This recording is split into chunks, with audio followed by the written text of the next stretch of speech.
Thank you. I'll be brief. We heard evidence directly before you guys from 3 of the peak bodies who had their funding cut right before Christmas last year. How much would you say you've relied in the past on development of housing and homelessness policy on those independent groups? How valuable has their input been? Thank you, Senator. I wouldn't put a number on it, but we or anything like that. But we meet regularly with the peak bodies, with Ms Crochet and Mr Groves, Mr Burke rather. We meet once a month, roughly, on a range of issues, both in relation to their funding agreement and broader developments in community housing. I have, together with Ms Mills, regular conversations with Mr Pizarski, and while homelessness itself was a newer responsibility for me, I understand a similar set of meetings were held with Ms Stevens on a regular basis. We find the meetings helpful and useful to understand. We talk about where some prioritisation of policy work could occur, and so forth. So that sounds like the kind of healthy relationship you'd expect between the bureaucracy trying to find its way and make funding decisions and set priorities and independent civil society groups. So thanks. Does anybody else want to add anything about the value that they've found in those relationships or in that expertise being presented to government? Our area of responsibility is specifically remote Indigenous housing. Yeah. So we probably have had less to do with those peak bodies than would DSS. Who do you rely on then, in terms of when you go to look for expertise outside the public service? Who do you look for? There's a range of probably groups who represent the views of Aboriginal people, as well as the situation of Aboriginal people living in remote and their housing issues, particularly groups like AMSANT in the Northern Territory are fairly active in raising housing issues because of the kind of critical nature of housing to health outcomes. I don't know, Ms Campbell might have some other examples of people, but they tend to be people who specifically work closely with remote Aboriginal people because the issues are quite unique and specific. Yeah, I understand. Yeah. What about in the homelessness space specifically? How valuable has that expertise been? Anybody who wants to take it on, I don't mind. A significant amount of the homelessness issue in Indigenous housing does relate to overcrowding. Yeah. So again, the issues are somewhat unique. So I think our level of engagement with those peak bodies has been far less than DSS would have had over recent years. In general, we try and engage broadly with the peak bodies, with service providers, with all stakeholders to make sure that when we are advising the government in terms of policy, that we have taken into consideration all the issues we need to. Right. So how are you going to do that now that these groups have been wiped out? And I also don't put that on any of you. I know it's not a decision that the bureaucracy gets to make. You have to live with decisions made by others. But how are you going to manage now that that expertise has been wiped out and taken out of the debate? So my understanding, Senator, is that despite the decisions made around funding recently, those organisations haven't been wiped out. They have had some funding removed, and I'm sure that may be challenging. And we will work with them on the transition as much as we possibly can to help them through that. It's a transition to unemployment. What's that? It's a transition to unemployment. We've just heard that from all 3 of those groups. When you say transition, it's a transition to a state of not existing on a voluntary basis only, or unemployment for some of those people. And as I say, I'm not having a go at you. You didn't make the call. So my understanding, Senator, and we have been talking with those organisations, is they do have other funding sources. I'm not saying that means it's easy, but they do have other funding sources. And we will... one of the reasons that we have extended, the government has extended their funding till June this year is to help them to be able to transition to an environment where they won't be getting funding from the Commonwealth Government from 1 July this year. We will continue to engage those organisations in whatever form they exist, because we value their input just as we have in the past, we will in the future.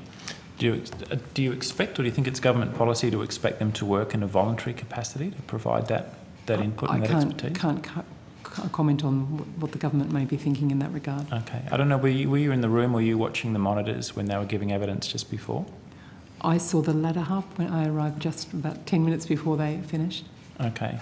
I appreciate your being upfront that you find their input valuable, and I'd say on behalf, I don't speak for the entire committee necessarily, but that we've also found it enormously valuable over the years in trying to get our priorities straight. Does the department have the relationships and the expertise internally, do you think, to provide that kind of expertise to government, or are we still going to be needing external independent sources of advice and policy? Senator, I think it would be a very unwise department in any portfolio to think that we could do it alone. Great. We really need to be talking to external people. Yeah. So nods all round. What's that? Nods all round. And no disrespect to your staff, but I soundly agree. We completely agree, Senator. We would no more do that. I mean, that is why, and I really mean it genuinely, we continue to engage, and we'll continue. But you're going, with great respect, you won't have anybody to engage with shortly. These organisations have been taken out of the game as of the end of this financial year. All through their testimony, they identified that the Commonwealth provides the vast bulk of their funding, and that membership fees for those federated organisations is nothing like, is not even in the ballpark of providing any kind of staffing capacity. They have been taken out of the game. So I guess from my point of view, I wonder whether you might take back to government and advise your new minister, who didn't make this decision, I recognise it was the Prime Minister, that this was a really bad call that needs to be reversed as rapidly as can be done. I'd just like to pull you up on the comment that you made before about the Williams decision. That doesn't appear to have stopped funding for AHURI or the National Disability Organisations or any number of other similar like peak organisations that we could run through. Is that just been held up as something of an excuse, or I think where's that lie? I think it's better to think about Williams as a prioritisation factor of, when looking at programs in a budget constrained environment, which programs should be contributing more or less to budget savings. It was in that context that Williams was an informing factor, not a determinative factor, if that makes sense. How does it help you prioritise when these groups would be equally caught by the judgment, if at all? Well, can I just answer the last part of the previous question? Sure. In respect of AHURI, the government's taken the decision to withdraw from program 4.1, but it understood it was an incredibly complex intergovernmental funding arrangement that we had with AHURI that involved us and the states and territories, and to let that run its course was easier than trying to untangle it midstream. So that was the factor that impacted on the AHURI funding decision. That's nothing to do with the High Court then? The High Court decision was more a background context piece of information informing that prioritisation of funding. And Senator, I might just add that the situation involving AHURI is fundamentally different to a situation involving in a legal context because of the Commonwealth state nature of that agreement. I can't comment on the disability organisations that you mentioned, but the Commonwealth state nature of the funding arrangement does change the way that would be considered. Okay. That gives it a slight head of power. Is that what you're I'm not a lawyer, but that's what I'm inferring, yes. Yeah. It's just if that's raised as a factor, then we need to understand how that impacts this decision making, that's all. Our advice has been for a detailed understanding on the Williams. You'd really have to direct those questions to the Attorney General's Department. Who are regrettably not here. Was the decision to terminate the funding for these organisations in the wider context, was that decision made outside of DSS? Were you consulted before that decision was made? We were advising government in terms of the various programs across the department, not just in the housing and homelessness space, but this one too. But ultimately it was a government decision. Did you advise them, as you've just advised us, that you actually find the input of these organisations quite valuable? Senator, I've decided I'm deaf and getting old. I can't hear your question. Did you advise the government, as you just advised us? Yeah, it's I have trouble hearing him, so. And it's right next to me. It's reassuring. Did you advise the government, as you've just advised us, that you found the input of these organisations quite valuable? I can't remember, and we really can't comment on advice to government, Senator. Oh, so it's always worth asking, though. And they also acknowledged, actually, a couple of them acknowledged before that the department had been very helpful. They just found it very difficult to get any time with the minister, so they did make that distinction. Can you just spell out for us then, and I think I heard in some of your introductions that it's housing, homelessness and gambling. Did I hear that correctly? That's the name of the group. What's gambling got to do with housing supply? Fortunately, nothing.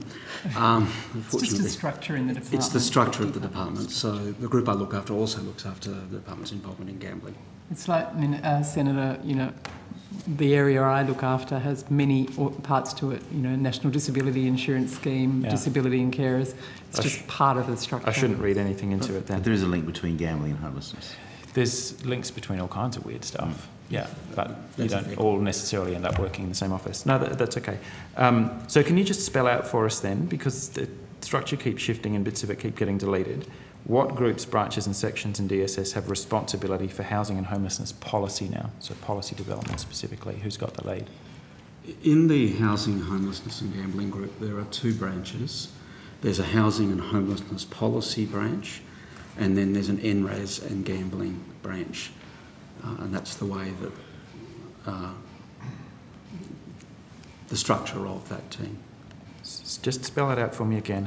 Housing and homelessness on one side. Housing and homelessness policy on one side, and then the administration of NRAS and the gambling section. You listed a couple of... do you want to maybe just table an org chart or something? Would that be helpful? Look, I'm more than happy to provide an organisation chart. I think we've already taken a question on those from Senator McLucas and staff numbers. So. Thank you. And level. Numbers and structures. Yeah, we can do levels as well. Yeah, and how many FTEs you've got in each. Just because this, as I say, the policy expertise from the civil society side's just been wiped out or is in the process of same. So we need to know what lies within government. You mentioned a couple of reforms to NRAS. I think it was you, Ms Hand, in the outset, that all sounded reasonably sensible, but it's still my understanding that there's no future funding for NRAS, so that's basically sputtering to a halt, even though you might have improved the behind-the-scenes administration. Is that your understanding, that there won't be any further funding rounds? There's no further funding rounds for NRAS, that's correct. Okay. Is it your... I don't know how far over the horizon you can make that commitment. Is NRAS dead? And you just... In terms of the current budget, there is no further. Clearly, governments of the future can make whatever decisions governments of the future make. So I would say, Senator, obviously there have been a number of previous rounds for NRAS, and the incentive payments for those, the payments for those incentives go on for 10 years. Yeah. So, of course, they will be funded. I get that. You've grown... It's worth noting, Senator, there's for the 13-14 year, for example, there are 21,500 dwellings that have been delivered into the scheme, and it's still proposed that, or it's not proposed, there are further reserved allocations to be delivered into the scheme, taking up to 38,000 by June 2016. It's the termination of the scheme just meant there were no further rounds, not that there was any effect on the existing arrangements. I understand. Thanks for clarifying. I understand that. What's been the feedback from the investment community since you made those administrative changes? Have they been generally positively received? Which administrative changes? Ms Hand mentioned some at the outset. Broadly speaking, it's important to separate the two groups that are involved in NRAS. There are what are called the approved participants, which are organisations which through the competitive funding rounds became eligible for entitlements under the scheme and also carry the legal obligations under the scheme. Many of those, we don't have a direct line of sight to this, but I think most of them, very great majority of them, have obtained investment from private investors, mostly mum and pop investors for the most part. Generally speaking, the response from the participants is probably mixed. Those that understand that have grasped that the purpose of the administrative changes was actually to enable us to make proper payments and to enable past issues with payments to be corrected are positive about that. Not all of them, I think it would be fair to say, fully understand the regulatory changes and therefore don't appreciate why that was important. Investors, we get a lot of negative feedback from investors, but again, we don't have direct contact with them. We don't know who they are. We don't have a legal recognition of them. So they're reliant on the participants to get information. Say negative feedback? Sorry? Just say negative feedback? Yeah, well, I'll come to that in a second. It would be fair to say that a large number of the participants are not giving the investors a clear picture of what is happening and why it's happening with the scheme. So, for example, of the 61 participants that we are currently working on claims for, 51 of those have errors that we're having to deal with, and that takes a lot of time and that's holding up making of payments. But that information doesn't necessarily get fed back to the individual investors by the individual participants. So unsurprisingly, a lot of them are distressed and concerned about the delays. Are you referring, when you say participants, you're referring to community housing orgs, or it's a range. Funds, It involves some community housing organisations. It involves some private organisations and property developers. Okay, but either way, the scheme is effectively dead. There's no new funding pipeline. Well, the scheme has come to an end, and the government decided to end the scheme earlier than was previously decided. But it wasn't a scheme which was going to roll on indefinitely. And again, as the point's already been made, that the incentives continue for 10 years. All right. And there are a large number of dwellings yet to be delivered into the scheme. Indeed. So at the moment it's very much alive, I would say. Okay. Had you, would you describe the scheme overall as a successful supply side measure, that it's got a reasonably large number of dwellings built that wouldn't have otherwise been put onto the market? That's a very difficult thing because, strictly speaking, the question you're asking is, are there greenfields or brownfield sites that would not have proceeded to dwellings without the NRAS? Yeah, I guess. That's a very hard question to answer. I would say, again, it's mixed. We haven't done, and it would be very difficult to do, a very clear analysis. I would say that it ranges from some projects where that's quite likely to be the case, to other projects where the projects were already greenlit and funded and would have proceeded anyway and had NRAS incentives attached to them. The final round, the shovel-ready round as it was characterised, so that's why we have had 5 rounds but had the 5th round cancelled because the 5th round wasn't called round 5. The shovel-ready round by definition means it was for projects that were well underway. But they wouldn't have been put on the market as affordable dwellings. Some of those might have been built, but they wouldn't have been at below market rate. Well, there's two questions here. There's the supply of housing and then there's the affordability of the housing.